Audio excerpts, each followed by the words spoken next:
নমস্কার, কেমন আছো তোমরা সবাই? আবার চলে এসেছি একটা ছোট্ট ব্লগ নিয়ে। আজকের এই ভিডিওটা কিন্তু একদম অন্য রকমের, অন্য স্বাদের ভিডিও। তোমরা জানো বেশ 2 বছর মতো হলো আমি নিরামিষ খাচ্ছি, বাট আমরা একই রান্নাঘরেতেই রান্নাটা করতাম, আমার নিরামিষ রান্নাটা। তো তোমরা বিভিন্ন রকমের মহাপুরুষদের বাণীতেই বলো বা শাস্ত্রেই বলো, জেনেছো নিশ্চয়ই যে আমিষের খাবারের বাসনে আর কি খাবারটা খাওয়া আর আমিষ খাওয়া কিন্তু প্রায় সমগোত্রীয়। অনেকদিন ধরে এই চিন্তাভাবনায় ছিল একটা ছোট্ট সেটআপ রেডি করব, তো সেটাই মোটামুটি রেডি করা হয়েছে। সেটারই আজকে একটা ছোট্ট ভিডিও দেবো। আর সেই সেটআপের প্রথম রান্নাটা আমার জগন্নাথের জন্য হবে, আর সেটাই তোমাদের সাথে আজকে শেয়ার করব। দেখো, একটা ছোটো কুকার নিয়েছি, হকিংসের এই প্রেসার কুকারটা কিন্তু পুরোটাই স্টিলের, খুব সুন্দর প্রেসার কুকারটা। আর দেখো এরকম একটা কপারের কড়া নিয়েছি, একটা সরা নিয়েছি। সরাটা ভিডিওতে আনা হয়নি, কুকিংয়ের সময় তোমরা দেখতে পাবে। তো আজ ইচ্ছা আছে যে একটু আমার জগন্নাথকে একটুখানি ভোগ রান্না করে দেবো। তো দেখা যাক কী রান্না করা যায়, একদম নতুন নতুন বাসনে আমার জগন্নাথের জন্য কী ভোগ রান্না করা যায় চলো একটু দেখি। আমি একটুখানি আলু বানিয়ে রেখে দিয়েছিলাম, একটু আলু কেটে রেখে দিয়েছিলাম, একটু ডুমো ডুমো করে, একটু বড় বড় করে একটু আলুর দম করবো বলে। ওই যে সসপ্যানটা দেখছো, ওটাও কিন্তু একদম ব্র্যান্ড নিউ। তো আলুগুলোকে একটু কুকারে দিয়ে একটা সিটি দিয়ে নেবো, তাহলে আর কি সহজ হয়ে যাবে আলুর দমটা কষতে। তো আমার মায়ের রেসিপিতে করছি আজকের আলুর দমটা। আলুটাকে কষাবো না, একটু সিদ্ধ করে রেখে দেবো। তো যাই বলো না কেন, আমার এই প্রেসার কুকারটা কিন্তু অনেক দিন ধরে শখ ছিল, একদম পিওর স্টেনলেস স্টিলের পুরো কুকারটা একটা নেব। তো আমার এই ছোট্ট মিনি গ্যাসে আমি আমার কুকারটা বসিয়ে দিলাম আলুর দমের জন্য। ফার্স্ট টাইম একটু পিতলের কড়াইতে রান্না করছি বা সরাতে রান্না করছি, একটু প্রবলেম হচ্ছিলো, খুব তাড়াতাড়ি ধরে যাচ্ছিলো। তো দেখো একটু তেলটা হালকা কালো হয়ে গেছে, তার কারণ হচ্ছে আমি একটু তোমাদের ওই পনিরটাকে একটু হালকা ভেজে রেখেছিলাম। আর গ্যাসের ফ্লেমটা না একদম একটুতেই যেন মনে হচ্ছিলো যেন মানে অনেকটা হয়ে যাচ্ছিলো। আর মেন কথা আমি যা বুঝলাম আস্তে আস্তে রান্না করতে করতে কপারের জিনিস খুব তাড়াতাড়ি আমাদের অ্যালুমিনিয়ামের থেকে মানে গরম ভাবটা তাড়াতাড়ি চলে আসে। তো চলো দেখো, তেল দিয়ে দিয়েছি, একটুখানি জিরে আর শুকনো লঙ্কার ফোড়ন দিয়ে একটুখানি ডুমো ডুমো করে ছোটো ছোটো করে কেটে রাখা আলুগুলোকে একটু ভেজে নিচ্ছি। এই রেসিপিটা করছি আমি জগন্নাথের জন্য, একটুখানি পনির আর আলুর একটা ছোটো ছোটো মাখা মাখা তরকারি করবো বলে। মশলাটা আগেই বানিয়ে রেখে দিয়েছিলাম, এই দেখো পনিরটা আগেই একটু একটু করে ভেজে রেখে দিয়েছিলাম।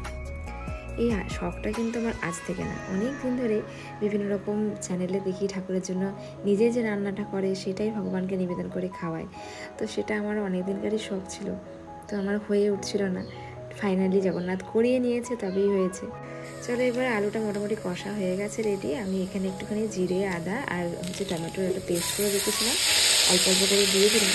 প্রথমেই বলছি কিন্তু একদম প্রথম রান্নাটা করছিলাম, ভুল ত্রুটিটা কিন্তু ক্ষমা করতে হবে। আর তোমরা তো আগাগোড়ায় জানো আমি খুব ভালো রাঁধুনি একদমই নয়, আমি রান্নাবান্না বড় একটা খুব ভালো পারি না।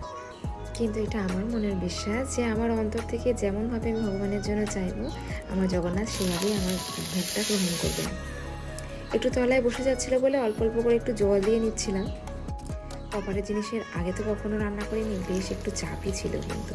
তো মোটামুটি করে ভালো রকমভাবে কষিয়ে একটু জল দিয়ে দিলাম। তরকারিটা ফুটে উঠলে পনিরটা একটু টুকরো টুকরো করে কেটে দিয়ে দিলাম। সুন্দর করে একটু নেড়ে নিলাম আর একটুখানি ওয়েট করলাম যতক্ষণ না পর্যন্ত এটা একদম ফুটে যায় বা আলুগুলো একটু গলে যায় বা একটুখানি পনিরটা নরম নরম হয়। মনে হচ্ছে এবার হয়ে এসছে।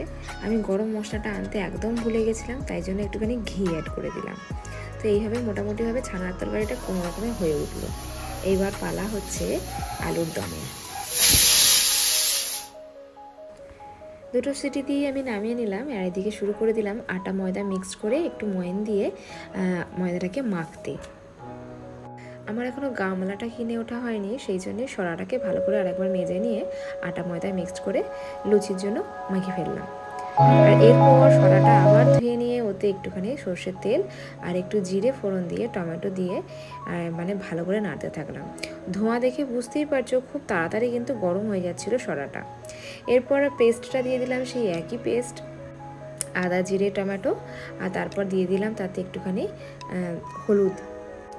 কোনো রকমের ঝাল বা কাঁচা লঙ্কা কোনোটাই কিন্তু আমি দিইনি, কারণ তোমরা জানো জগন্নাথের ভোগে কাঁচা লঙ্কা বা ভোগে ঝালটা অ্যাভয়েড করা হয়। তো আলুগুলো দিয়ে ভালোভাবে নেড়ে নিলাম, সবটুকু ভালোভাবে মিশিয়ে নিয়ে এখন ওয়েট করতে হবে যতক্ষণ না পর্যন্ত এটা দুটো ফুট আসে। এই তো মোটামুটি দেখো এসেও গেছে, 2-1 ফুট এসে গেলেই কিন্তু জিনিসটা মাখা মাখা হয়ে যায়। চলো এবার লুচিটা বানানোর সময় এই ভিডিওটা কিন্তু নীলাদ্রি করে দিয়েছিল। আমি লিটারালি একদম ঘেমে স্নান করে গেছি, কিন্তু সত্যি বলছি, অন্তর থেকে বলছি, একদম এত হ্যাপি লাগছিল জগন্নাথের জন্য ভোগ রান্না করতে, কি বলবো। তো মোটামুটিভাবে আমার এখন প্রিপারেশন সম্পূর্ণরূপে রেডি হয়ে গেছে। জগন্নাথের ভোগের থালাটা সাজিয়ে দিয়েছি লুচি, আলুর দম, পনিরের তরকারি আর সুজি, আর সবে থেকে দিয়ে দিয়েছি একটু করে তুলসী পাতা। জগন্নাথের আরতি করে সুন্দরভাবে ভোগটা নিবেদন করে দিলাম। তো এই যাচ্ছে আমার একটা ছোট্ট মতন ব্লগ। অবশ্যই কেমন হয়েছে জানিও। জয় জগন্নাথ।